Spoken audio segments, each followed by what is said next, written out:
Well, hey folks, this is Jason Good with the Good Life Outdoors. Today I'm going to show you how to grind your own venison at home. Now this is something I do about 2 or 3 times a year. When I take deer each season, I put aside certain cuts of meat specifically to grind. I usually like mixing in beef fat with my ground venison, just gives a little bit of moisture, gives a really good flavor to it. So I usually do about 10%. And the reason I'm doing that today is I trimmed a brisket the other day that I was able to get at H-E-B. With us being locked down, it's just hard to go up to a butcher counter and just request that they give beef fat. Usually they'll just give it to you. But in this case, I trimmed off the fat from the brisket and came up to about 1.5 pounds of fat. So usually put it about 10%. So I pulled out about 15 pounds of venison out of the freezer. I've got a neck from one of the big bucks I shot last year, and I have just some typical meat that I've cut off that I usually label grind.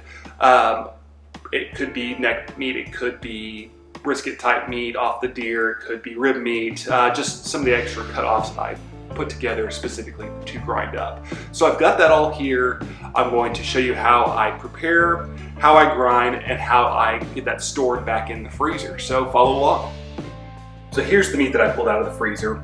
This is a full neck from one of the big bucks I shot last year, and just some miscellaneous cuts off of a doe I got the year before.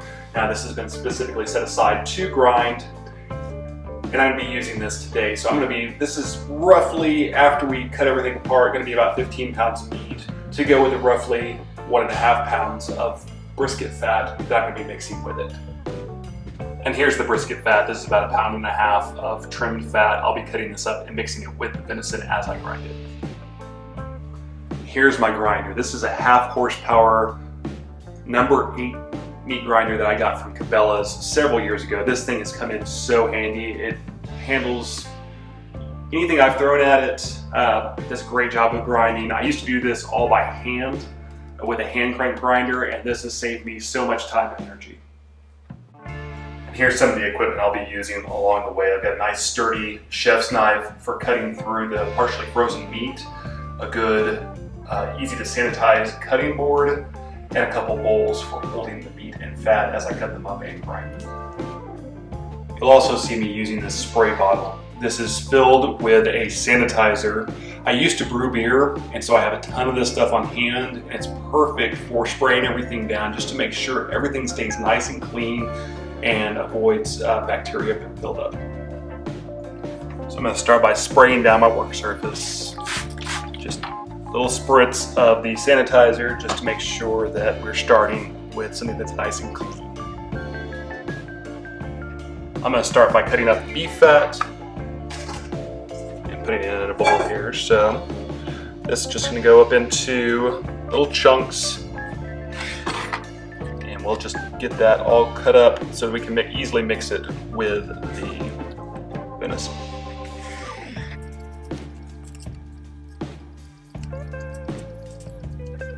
And in case you're wondering, yes, sometimes I use gloves with this, but with the coronavirus, they're a little hard to find right now.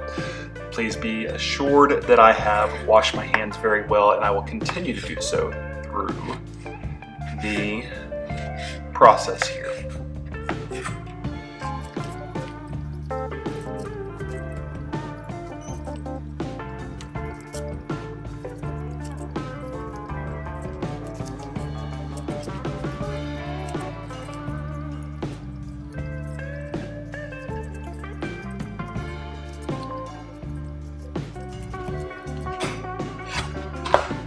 Alright, I'm going to go ahead and stick this in the fridge just to keep it nice and cold and let everything firm up very well.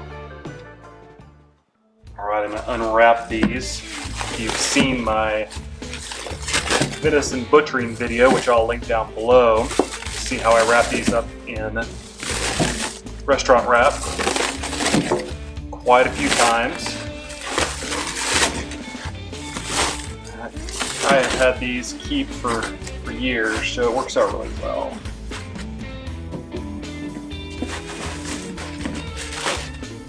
Again, I'm sanitizing everything as I go and making sure that things are as clean as possible. without having this meat touch. So the sides of my sink, the rack here on the sink is all sanitized. So I've rinsed the cutting board after cutting up the fat. I'm just going to spritz some sanitizer on both the cutting board and the bowl I'm putting the meat into. We're going to start cutting this up. So again, this is still a little frozen to keep everything nice and cold. You want to keep everything as cold as possible just to keep everything safe. So with this, you'll see me cutting through the layers of meat. In this case, this is from a doe I shot. So this could be many cuts of meat put together, but it doesn't matter. It's going to be ground up. So I'm just going to come through and cut. Now this is really much more frozen than I expected, but that's actually a good thing. It just takes a little bit more effort to cut into it. So you can kind of see I'm just cutting this into steaks, as it were. Very careful where I put my fingers and everything else. And you'll see that there are, tendons and other pieces in here that I'm going to need to cut out of the meat. And that's why I kind of overestimate how much meat I need, because I know I'm going to be cutting pieces off. So cut this into manageable size chunks. And then from there, into grinder size chunks. And as I do this, then I can kind of pull apart anything that I see within the meat that needs to be cut out. In case of this, you have a little piece of tendon or something in there. This may be a piece of neck meat, that may be the neck tendon. There may be some blood pieces in there that need to come out. But this is where I just kind of go through and take out anything that I don't have ground up with the meat itself.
Here are the bits I cut off.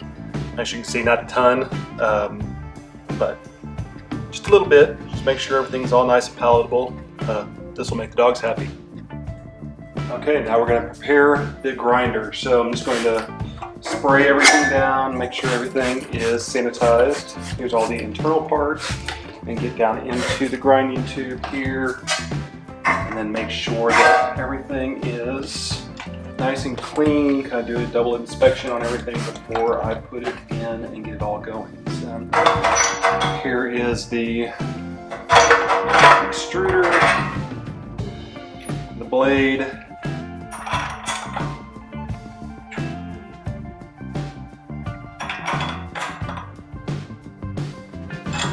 grinding this, and then the front that keeps it all together. So that is all nice and sanitized.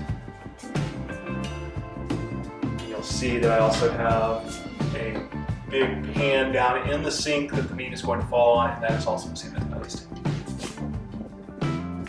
Alright, this is going to get noisy once I turn the grinder on, so basically what I'm going to be doing is kind of approximating as I put the meat in. I'll put a little fat in there with it. It should all grind together.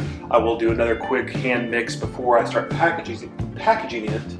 But you'll get the idea of how I get the fat and the meat put in together. So I'm going to go ahead and get started. I'm going to switch on the grinder, and we'll go from there.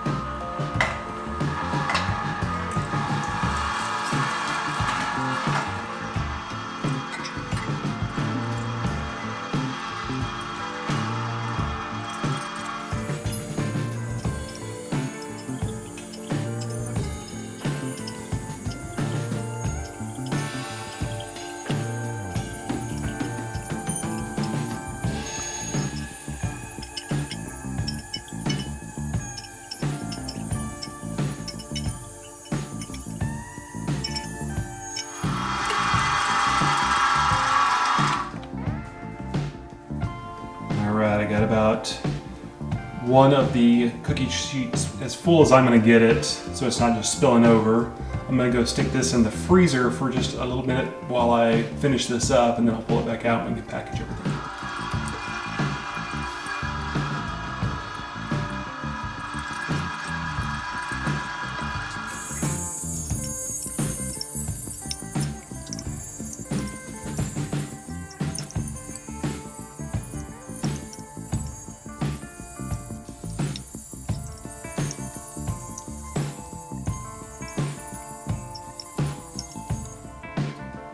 So the last step is to get everything portioned and into the freezer. So I use my kitchen scale to measure this out. I usually try to put about a pound, a little bit more, into each of these quart freezer bags.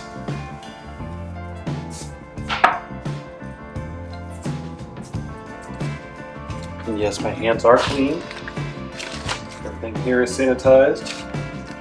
What I usually try to do is take a handful of meat, put it in the bag. Try to approximate and set it on the scale. It's about 12 ounces. I'm just going to fill it up until it gets to a pound or over. I usually do about 1 pound, 1 ounce, give or take, just like that. Right now I'm just going to put these over to the side so I can keep working.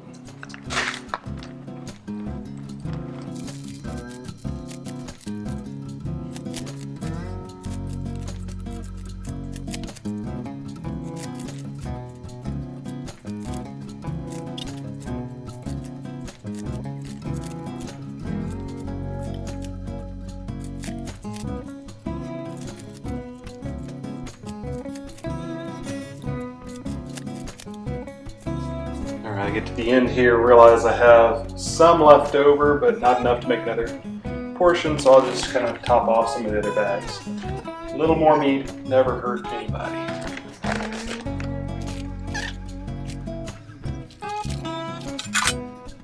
Okay, I've washed everything down again, sanitized, washed hands. I can't stress how important it is to keep everything clean and cold, just to keep everything safe. If you have the ability to have gloves, and again, I do not in this time, even better, but you even need to keep those clean. So I'm going to show you how I package these up. I like having everything ready to go. So I like to store things flat. It takes up less freezer space. So what I usually do is I take the bag, I start squishing the meat back towards the back, start sealing it up, and this does two things: pushes as much air out as possible and gets this meat nice and packed. And what this does is it keeps everything nice and flat when it's frozen, but also being flat and kind of compact, when you get it out, it takes like less time to thaw.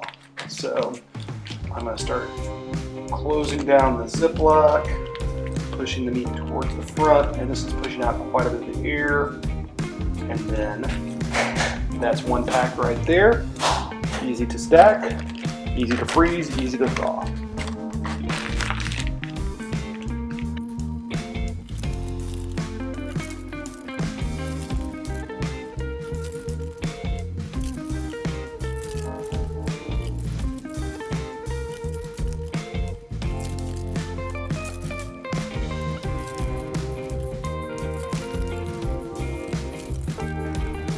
Well, here we go. 15 bags of ground meat, all a little bit over a pound. I can pull one of these out of the freezer, thaw it out, have dinner for the evening, whether it be a meat sauce, patties just grilled up. I can pull 2 of these out and have a meatloaf.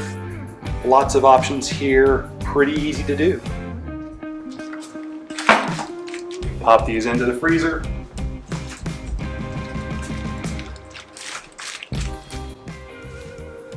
Well, there you go. It's easy to grind your own meat at home.